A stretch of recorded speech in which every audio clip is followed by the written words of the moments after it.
on, peeps? I'm Mike Carr. Right now, I'm one of the guys that just got out the military a couple years ago. I own my own record label right now, Kakushin, and we are currently looking for artists and producers, serious artists and producers. Um, and thank you for having me here today. Dope, dope, dope. Okay, so the topic I wanted to discuss today was a relationship topic that a lot of, I think, guys ask this question, or they ask their women this question, and I think we always get different responses. The question is, are arguments necessary for a healthy relationship? You Are have arguments necessary for a healthy relationship? I think they are. why? Why do you? I think they are for many reasons. For the first reason, I would say, especially for men, most men don't really argue with chicks unless they really care about them. You know what I mean? It's kind of one of those things that's kind of put in place where you can kind of see where you stand with a male, rather, they voice their opinions about certain things. Most people, they put themselves in a box. They go, oh, this person's crazy. This person's crazy. They controlling. They doing this, but it really just be, just showing affection or just showing that you just really care about the other person. And it's more so just how the other person receives it. At least that's how it is for me.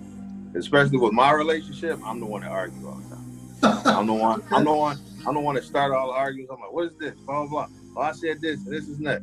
Oh, you just don't care. All right, well, I'll talk to you later. That's me. But I know that about myself is because I care. Got you.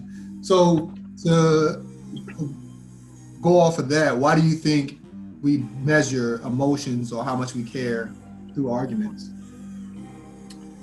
Well, just think about just even if it wasn't just a personal relationship with another woman, or a friend that's really close, you never are going to take that extra route to try to correct them or show them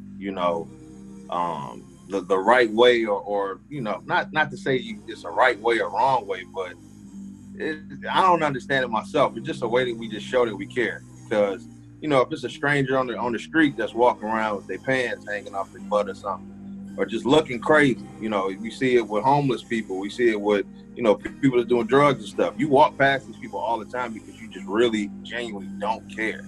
You just don't care about them. But if it's someone, someone that you've seen or you knew, even if it was a friend from high school, it's somewhere, it hits you somewhere in your heart. You're like, dang, you just don't like to see them doing bad or whatever like that. So when you see those type of actions, that's when you want to intervene and step in and try to assist if you can, or help out in any way possible. Okay. So going off of that, do you believe there is a such thing as a healthy argument? Healthy argument? Yeah, because how some people label them unhealthy and healthy, because some arguments can lead to, domestic violence or breaking up, and then some arguments can just be just an argument. So do you believe that there is a difference between the two? Like there are some healthy arguments that need to be had? I've never heard that term before, honestly, but yeah, I do believe that, because I would say from my own personal experience, we start off with a healthy argument, but sometimes the emotions will get the best of both parties. It can transform into something ugly, but it really just more so a level of understanding and wanting to help each other out and wanting to communicate that I believe can put the argument into a healthy place, if you want to put it in a box. Okay, yeah. Yeah, from my experience, communication is a big thing, and it's all in how you communicate, because the communicating could come off as an argument, it can come off as a disagreement, and this leads into my next question. What do you think the difference is between an argument and a disagreement? I believe it's the approach and the willingness to listen, and more so like you just want to help out. I'm trying to think of an example off the top of my head. It could be something where, you know, the other partner is not as motivated. You know, you may, if you approach it and say, hey, you know, you're not doing enough, you need to step it up. It's different ways you can motivate the person, but saying that in that tone, and I think tone plays a huge factor in as well. Some people will give you all of the problems, but won't give you a solution behind it. They'll just tell you, hey, you don't do enough. And then you just like, what, as the other party, if that's me, I'm like, what am I supposed to do with that? Because they may not know that about themselves, but, you know, it's more so just a lesson as well. So like, hey, you know, are you having problems with this? How do you feel about this? It's more so just kind of, me personally, I ask questions about it. How do you feel about this? Does this bother you? You know, are you comfortable with this? How does that make you feel? Have you ever, you know, wanted to do more? Are you this type of person? I'm that type of person. Spoke about communication. I agree with you. Communication is a big thing. Yeah. What's the best way to resolve an argument or a disagreement with a partner, in your opinion? Time.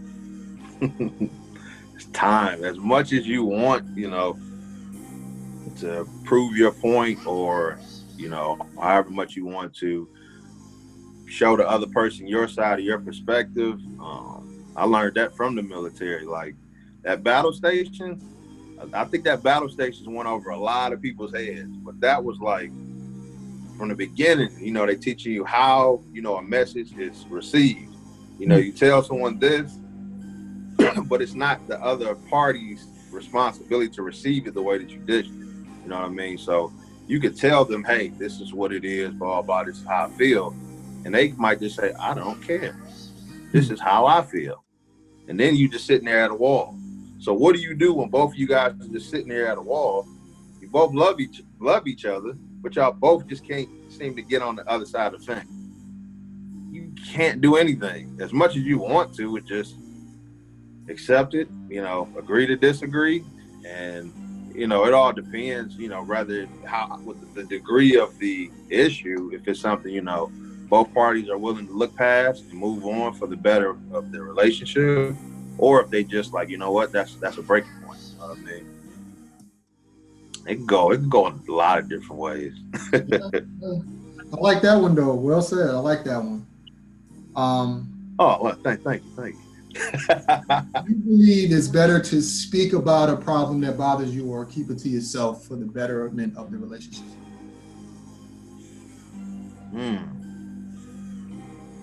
That's a great question. Because I'm the type, I'm very vocal. Okay.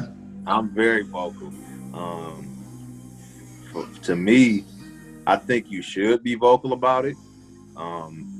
Because if there is an issue that you're having, you pretty much, it's like sweeping that problem under a rug. You know what I mean? It's just like, there's still dirt there, you know, and after a while, keep sweeping dirt up under there, that rug gonna have a bump. You got that bump, oop, you got no trip, you know, eventually. But I think it's very important to speak on whatever issues. Even though I know my wife, she don't really like it, but I say everything. I'm like, look, I don't care. I trust you. You my best friend. This is what it is. I don't like this. I don't like it. It could be something like, for me, I can't stand hearing people chew out loud. So I might say, I can't take it. Now, with that situation, I can either do two things. Either one, I can ignore it and act like it doesn't exist, or I can move to another room or something like that, or I can ask her. And that's where you put the situation on the other party. So, say for example, I say, hey, I don't like this chewing. I don't like. This is a real situation. My wife's like, I'm not chewing loud. I said, it's loud to me. I'm sorry. It's bothering me. Like, please. So with her, she's like, okay, I'll work on that. Now, she could have said, no, you go to the other room. But she compromised for me for the better good of the relationship.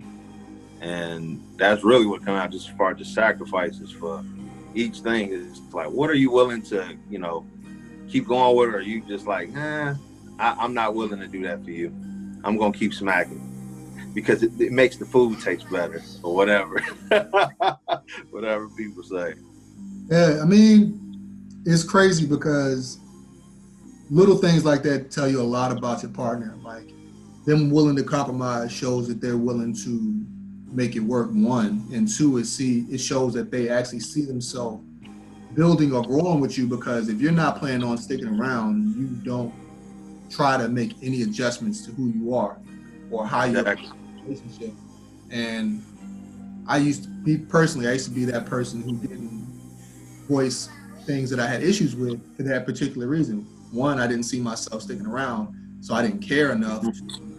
And two, I found myself starting to resent them for those same things that they had no idea that I didn't care or like. And that was unfair. And then when it's done back to you, you kind of see how messed up it is, because you can't fix a problem if you don't know a problem exists. And that's something I call you creating a secret war with your partner. Exactly. War, I never heard that. That's a good one. A secret war. And not to cut you off, to piggyback off of that from the other perspective, my wife is the type that she doesn't want to voice her opinion. But the reason she doesn't want to voice her opinion is because she's like, I don't want to come off as being annoying. But I tell her, you know, from my side, I'm like, that's not considered annoying to me. That doesn't bother me. You know, me as your husband, I want to know what things bother you, because I want to compromise. I want to make sure that I'm not doing this. And you really on the other side, you know, I could be playing Migos and you hate the Migos or something. And you just listen to them. And you just listen to them for years, but you really just hate them. I feel like there's so many other artists I can listen to. I won't listen to it just to make sure that you're not bothered by it. I can listen to it when I'm on the train. I can listen to it when I'm over here in the car, whatever it may be. But I think it just really depends on the relationship and what you're willing to give up for, you know, the greater cause. Yeah. Most definitely. Yeah, that plays a big part in how long or how healthy or well the relationship does moving forward. Because I mean, if you don't do any of these things, you're destining yourself to a end, whether it be sooner or later. It's gonna cause some real problems that could have been fixed, little things. And it's like you said, the chewing can be something so small, but it can grow to be something so big if you don't, you know, address it. So I mean, communication is key. Yeah, and even with that myself, that's hard for me to even bring out. It's like, oh my goodness, I just look across like, just break my heart. Like, I'm sorry, please, you know, it's like that. Yeah, and it's like you said, it's the approach as well, because if you address something the wrong way, people are going to react the wrong way. If you address it the right way, you have a better chance of getting them to actually hear you out and possibly compromise. Right. As for anger, does it bother you to go to bed angry? Or you sleep? Or it does. It depends on what it is. Because some days I'm like, I don't care. I'm still gonna sleep like a baby every night. I don't care.